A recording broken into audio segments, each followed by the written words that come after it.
वो जिस ब्रह्मांड से आया है वहां के बालवीरों को मार चुका है। और अब हमारे ब्रह्मांड आया है इस बालवीर को मारने। बस पिछले बालवीरों को मार के उसकी शक्तियां बहुत कम हो गई हैं।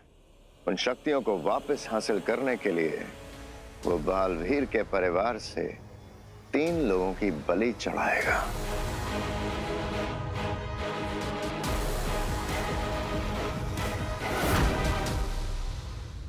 क्या वीर की फैमिली मेंबर्स को मारने वाला है? मुझे वीर को जल्द से जल्द बताना होगा। नवासी, अरे बड़बोला कहीं का, कितना जोश में आता है तू। अरे बोलना ही था तो 100 बोलता, 200 बोलता, सीधा 1000 थप्पड़। अब मार ले खुद को 1000 थप्पड़। ये भी 90, 91, 92, 93। ये तो जबरदस्त खबर सुनाई है तुमने। और इसलिए हमें जल्द से जल्द उससे हाथ मिला लेना चाहिए।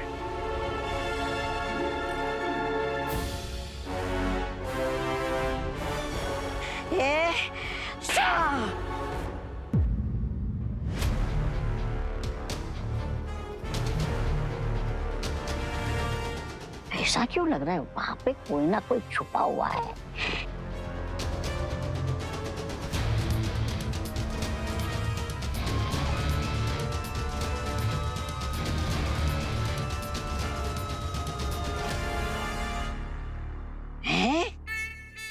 अभी तो था यहाँ कोई, कहाँ गया? अरे अरे कोई नहीं यहाँ पर। हो सकता है खुद को थप्पड़ मार मार के मेरी आंखें कमजोर हो गई है। 120, 121। अब मैं हाथ मिलाऊंगी ब्रह्मांड के उस प्राणी से। तुम्हें तो मैंने बहुत मौके दिए, पर अब और नहीं। तुम जा सकते हो। बहुत अच्छा।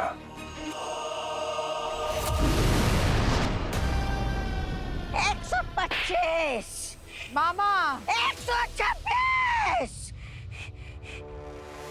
80 मामा, 80। है? अरे 80। मुझे जाना होगा।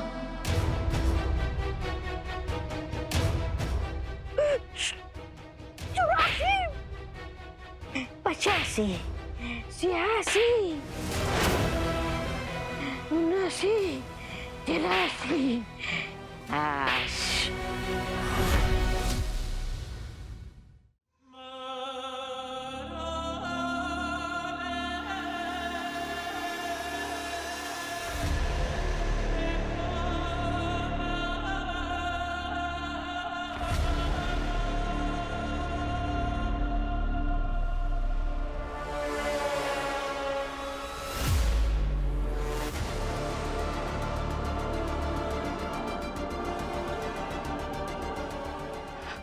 महामही, आप बताइए माँ को कैसे बचा सकते हैं? आखिर हुआ क्या है माँ को? हम माँ को कैसे ठीक कर सकते हैं?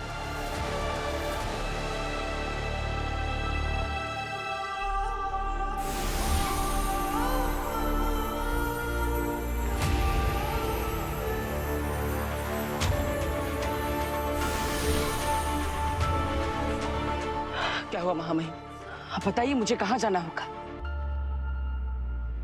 कौन सी जड़ी बूटी लानी होगी? किससे लड़ना होगा? क्या करना होगा? आप मुझे बताइए। मैं हमें देर हो गई है।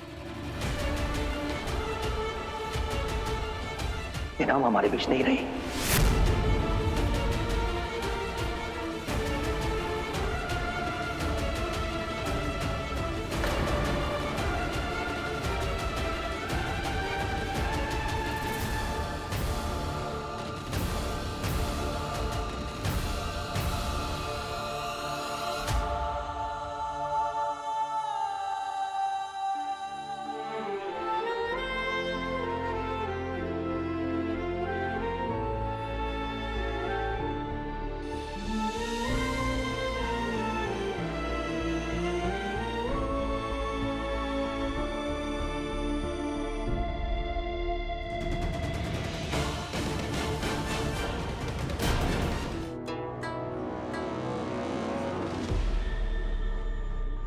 ये सब उस दुश्मन ने किया है। तुम सही कह रहे हो बालवीर। बेनाम ने उस दूसरी दुनिया के बालवीर के मैसेजेस डिकोड कर लिए थे। वो हमारे नए दुश्मन के बारे में कोई जानकारी लेकर आई थी। कैसी जानकारी? यही कि हमारे इस नए दुश्मन को अपनी शक्तियां चार्ज करने के लिए तुम्हारे धरती के परिवार के 3 लोगों की बलि देनी होगी। ऐसे 3 लोग जो तुम्हारे सबसे करीबी हों। इसका मतलब हमारा शक सही था। कैसा शक? हमारे दुश्मन ने बेनाम की आत्मा उसके शरीर से खींच कर निकाल फेंकी है, और ऐसा कोई तभी करता है जब उसे अपनी शक्तियां चार्ज करनी होती हैं।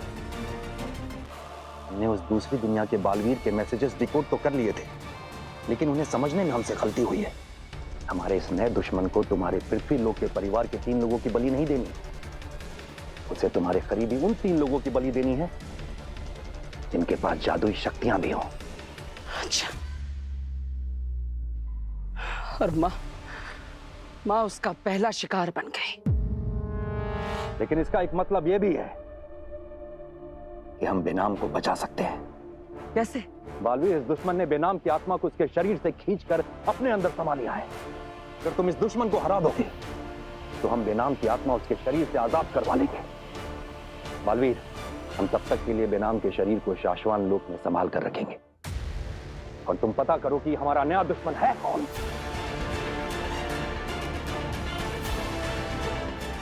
एक पल, अब एक पल की भी देरी नहीं होगी महामाई।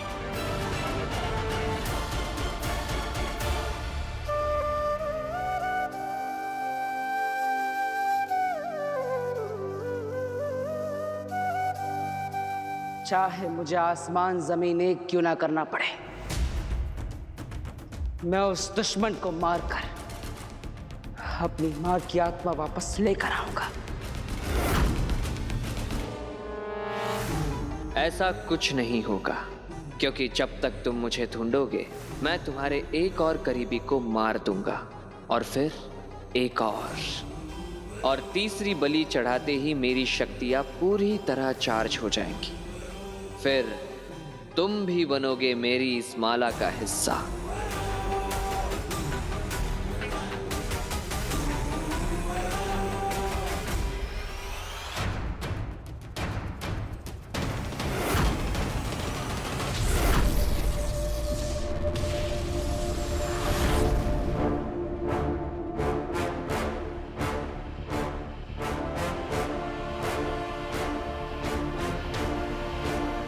बेनाम को इतनी आसानी से मार दिया। क्या दूसरी दुनिया का दुश्मन इतना शक्तिशाली है? अगर वो सबसे ज्यादा शक्तिशाली ना भी हो, लेकिन वो खतरनाक सबसे ज्यादा है। हम समझे नहीं मामू। हमारा दुश्मन बहुत शातिर है। वो भस्म की तरह जंग का ऐलान नहीं करता है। वो आगील की तरह अपने गुस्से को अपने ऊपर हावी नहीं होने देता है। वो छुप के वार करता है और सामने वाले को पलट के वार करने का मौका भी नहीं देता है। बेनाम को मारना इतना आसान नहीं था। उसने बेनाम को इस बात का एहसास भी नहीं होने दिया कि वो उसके ऊपर हमला करने वाला है। ऊपर से बेनाम के अलावा किसी और ने उसे देखा भी नहीं। हमें चौकन्ना रहना होगा। हमारे नए दुश्मन के सोचने का तरीका, उसके वार करने का तरीका सबसे अलग है, और यही बात उसे सबसे ज्यादा खतरनाक बनाती है। लेकिन महामहिम, एक बात समझ नहीं आई। ये दुश्मन को अपनी शक्तियां रिचार्ज करने के लिए वीर के परिवार के 3 लोगों को मारना था, तो उसने बेनाम को अपना निशाना क्यों बनाया? हम गलत दिशा में सोच रहे थे नेमा। उसे बालवीर के करीबी सिर्फ 3 लोगों को नहीं मारना है, बल्कि बालवीर के करीबी उन 3 लोगों को मारना है जिनके पास जादुई शक्तियां भी हैं।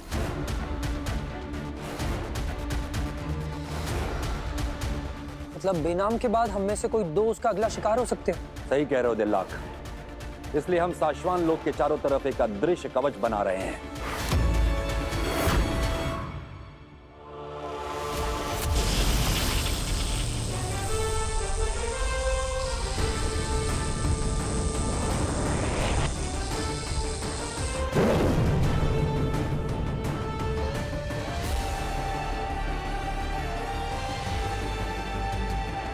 ये कवच सिर्फ बालवीर भेज सकता है।